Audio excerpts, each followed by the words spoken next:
नमस्कार दोस्तों, मैं हूं श्रीकांत और आज हम जानेंगे पास्ट इंडेफिनिट टेंस के इंट्रोगेटिव सेंटेंस के बारे में। इंट्रोगेटिव सेंटेंस को हम हिंदी में प्रश्नवाचक वाक्य कहते हैं। ये दो प्रकार के होते हैं, मैं पहले ही आपको प्रेजेंट इंडेफिनिट में बता चुका हूं। एक यस नो टाइप, जिनमें हम उत्तर सिर्फ हाँ या ना में देते हैं, और दूसरे होते हैं हमारे जिनमें बीच में प्रश्नवाचक आता है, जो WS टाइप बोले जाते हैं। ठीक है, तो पहला सेंटेंस है हमारा, क्या तुमने कल एक पत्र लिखा। तो क्या हटाकर हम पढ़ेंगे कि तुमने कल एक पत्र लिखा। तो यहाँ पर हमें ये तो पता लग रहा है कि पत्र कल लिखा गया, लेकिन ये पता नहीं लग रहा है कि हमारा जो पत्र लिखने का काम है वो कंप्लीट हो चुका है या हो रहा।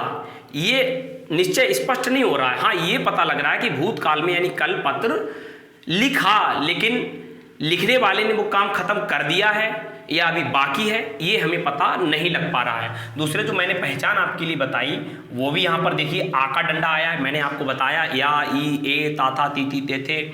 उसके अलावा बड़ी की मात्रा या बड़ा आ का डंडा जो आता है, तो वो आप तुरंत समझ जाएंगे कि पास्ट इंडेफिनिट का वाक्य है। और क्या लगा हुआ है, तो हमारा इंट्रोगेटिव सेंटेंस है। कैसे बनाएंगे?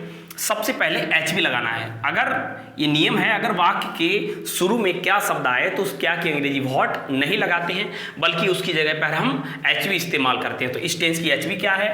डिड है। तो सबसे पहले हम HV डिड लिख लेंगे। उसके बाद S का मतलब होता है सब्जेक्ट। तो पत्र किसने लिखा? उत्तर मिला तुमने। तुमने यहाँ पर लिखने का काम कर रहा है, तो हमारा सब्जेक्ट हो गया तुमने यानी यू। उसके बाद वर्ब की फर्स्ट फॉर्म, तो तुमने यहाँ पर क्या काम कर रहा है? तुमने यहाँ पर लिखने का काम कर रहा है। लिखने की फर्स्ट फॉर्म क्या होती है? राइट। उसके बाद ऑब्जेक्ट, तो तुमने यहाँ पर लिख क्या रहा है? तो लिख क्या रहा है? एक पत्र लिख रहा है, तो पत्र हमारा ऑब्जेक्ट हो गया, ए लेटर। उसके बाद अगर वाक्य में कुछ बचा हुआ है तो वो सबसे बाद में लिख देंगे। तो यहाँ पर और क्या बचा? कल बचा। तो कल की इंग्लिश हम लिख देंगे यहाँ पर यस्टरडे। बीते हुए कल के लिए यस्टरडे, और जो आने वाला फ्यूचर का कल होता है उसको हम टुमारो लिखते हैं। ठीक है, और लास्ट में क्वेश्चन मार्क। हमारा वाक्य बन गया, did you write a letter yesterday. क्या तुमने कल एक पत्र लिखा। सबसे पहले HV, फिर सब्जेक्ट, फिर वर्ब की फर्स्ट फॉर्म, फिर ऑब्जेक्ट, उसके बाद बची हुई चीज, और लास्ट में क्वेश्चन मार्क। ये बन गया हमारा सेंटेंस। अगला वाक्य समझते हैं। तुमने उसे क्यों पीटा। जिन वाक्यों के बीच में अगर कोई प्रश्नवाचक आता है शब्द, तो उस प्रश्नवाचक शब्द की इंग्लिश सबसे पहले लिखी जाती है। ऐसे जो वाक्य होते हैं जिनके बीच में प्रश्नवाचक आता है, ये WH टाइप बोले जाते हैं। इनमें क्या होता है, सिर्फ हाँ या ना से हमारा काम नहीं चलता है, हमें डिटेल में इसका उत्तर बताना पड़ता है। कैसे बनाते हैं? सबसे पहले हम पहचान देखेंगे। पीटा क्यों हटाकर पढ़ेंगे कि तुमने उसे पीटा, यानी पीटने का काम पूरा हो चुका है, यानी पूरा हो गया, भूतकाल में हो गया है, लेकिन पूरा हो चुका है या हो रहा है ये पता नहीं लग रहा है, तो इसलिए ये पास्ट इंडेफिनिट का, और क्यों लगा है तो इंट्रोगेटिव सेंटेंस है। और हमारी पहचान भी आई है, आ का डंडा। कैसे बनाएंगे? सबसे पहले क्वेश्चन वर्ड। तो क्वेश्चन वर्ड यहाँ पर क्या है? क्यों, यानी व्हाई।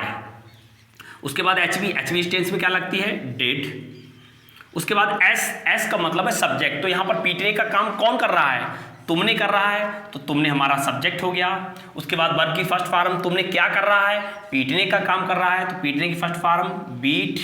उसके बाद O का मतलब ऑब्जेक्ट। यहाँ पीटने का असर पड़ किसके ऊपर रहा है? पिट कौन रहा है? उत्तर मिला तुमने जो है वो किसे पीट रहा है? उत्तर मिला उसे। क्रिया का असर जिसके ऊपर पड़े वो ऑब्जेक्ट होता है। ठीक है, तो यहाँ पर तुमने किसे पीटने का काम कर रहा है? उसे पीटने का काम कर रहा है, तो उसे जो क्या हो गया? हमारा ऑब्जेक्ट हो गया, यानी हिम। उसके बाद इस वाक्य में कुछ नहीं बचा है, तो हम क्या लगा देंगे? Question mark. हमारा वाक्य बन गया, why did you beat him. तुमने उसे क्यों पीटा। पहले क्वेश्चन वर्ड, फिर HV, फिर सब्जेक्ट, फिर वर्ब की फर्स्ट फॉर्म, फिर ऑब्जेक्ट। उसके बाद अगर बची हुई कोई चीज है तो वो लगा देंगे, उसके बाद क्वेश्चन मार्क। ये बन गया हमारा वाक्य। अगला सेंटेंस समझते हैं। तुम्हें किसने पीटा। तो यहाँ पर जो पीटने का काम है वो कौन कर रहा है? वो किसने कर रहा है। हमें ये याद रखना चाहिए, जिन वाक्यों में कौन या किसने शब्द आता है, ऐसे सेंटेंस में क्या होता है, जो कौन या किसने होता है वही जो है सब्जेक्ट का काम करता है। जैसे यहाँ पर पीटने का काम कौन कर रहा है, तो पीटने का काम ये किसने कर रहा है। इसमें कोई व्यक्ति छुपा हुआ है जो यहाँ पर पीटने का काम कर रहा है, जो तुम्हें पीट रहा है, इसलिए किसने शब्द ही सब्जेक्ट है। ऐसे वाक्यों को कैसे बनाते हैं? सबसे पहले किसने की इंग्लिश हु लगाएंगे। मैंने सब सूत्र में भी हु लिखा है, ठीक है। उसके बाद वर्ब की सेकंड फॉर्म, तो वर्ब यहाँ पर किसने क्या कर रहा है, यहाँ पर पीटने का काम कर रहा है, पीटने की सेकंड फॉर्म वीट, और वीट की इसको इससे स्पेलिंग सेम ही रहती है, जो फर्स्ट फार्म में बीट होता है सेकंड फार्म में भी स्पेलिंग सेम, सिर्फ उच्चारण बदल जाता है। इसको हम बैट बोलेंगे। क्या बोलेंगे? स्पेलिंग सेम है बट उच्चारण थोड़ा डिफरेंट हो जाता है, बैट। ऑब्जेक्ट तो यहाँ पर पिट कौन रहा है? पिट कौन रहा है? तुम्हें पिट रहा है, तो तुम्हें हमारा ऑब्जेक्ट हो गया यानी यू। उसके बाद question mark. Who beat you, तुम्हें किसने पीटा, यानी सबसे पहले कौन या किसने की इंग्लिश हु, उसके बाद वर्ब की सेकंड फॉर्म, उसके बाद बचा हुआ ऑब्जेक्ट। यानी आपको ये याद रखना है कि जो वर्ब की सेकंड फॉर्म होती है वो सिर्फ पास्ट इंडेफिनिट में इस्तेमाल होती है। कहाँ इस्तेमाल होती है?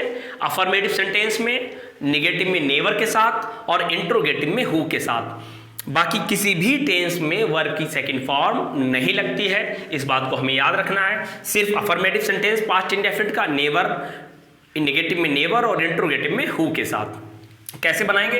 यानी पहले हु, उसके बाद वर्ब की सेकंड फॉर्म, उसके बाद ऑब्जेक्ट। ऐसे वाक्यों में एचबी डिड नहीं लगती है। आई होप ये सारे सेंटेंस आपको समझ आ गए होंगे। अगर वीडियो अच्छी लगी हो तो लाइक करें, अपने दोस्तों में शेयर करें।